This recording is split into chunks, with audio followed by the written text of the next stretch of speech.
में बढ़ती हुई बदअमनी, अगवा, बराए तावान, मख्फियों की बासियाबी, शहर में मनशियात, समाजी बुराइयों के खिलाफ शहर में सियासी, समाजी, मजहबी और कौम परस्त तंजीमों की जानिब से एहतजाजी मुजाहरा और धरना।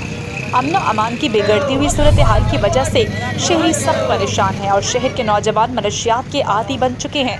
मज़ीद तफसीलात से आगाह करने के लिए हमारे साथ टेलीफोन लाइन पर मौजूद हैं जैकबाबाद से अब्दुल बाकी। जी अब्दुल बाकी, तफसीलात से आगाह कीजिएगा। जी बिल्कुल, जैकबाबाद में बढ़ती हुई बदअमनी और मगवियों की बाजियाबी के लिए मुख्तलिफ शहर की तंजीमात की जानिब से एहतजाजी मुजाहरा किया गया। एहतजाजी मुजाहरे में सिविल सोसाइटी, सियासी, समाजी, मजहबी, जिसमें नेशनल पार्टी, JUI, जसकम, आम इंसान तहरीक, चांडिया इत्तेहाद समेत दीगर तंजीमात के रहनुमाओं ने शिरकत की।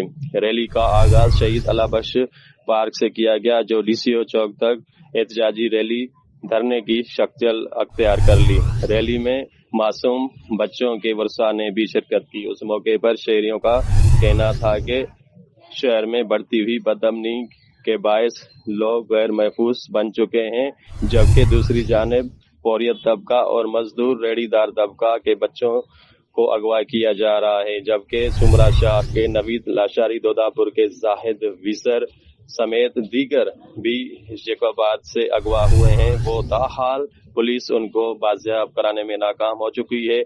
मुजाहिरीन ने IG सिंध से मुतालबा करते हुए कहा है कि जैकबाबाद पुलिस शहरियों को अमन अमान की सूरत हाल बरकरार रखने और जान माल की हिफाजत करने में मुकम्मल तौर नाकाम हो चुकी है, जबकि दूसरी जानिब शहर भर में मंशियात, जुआ के अड्डे, फाहिशी के अड्डे सरेआम चल रहे हैं, जबकि पुलिस ने अपनी आंखें बंद कर ली हैं। IG सिंध फौरी नोटिस लेकर पुलिस में काली भेड़ियों के खिलाफ फौरी कार्रवाई करे, दीगर सूरत एहतजाज का दायरा वसी किया जाएगा।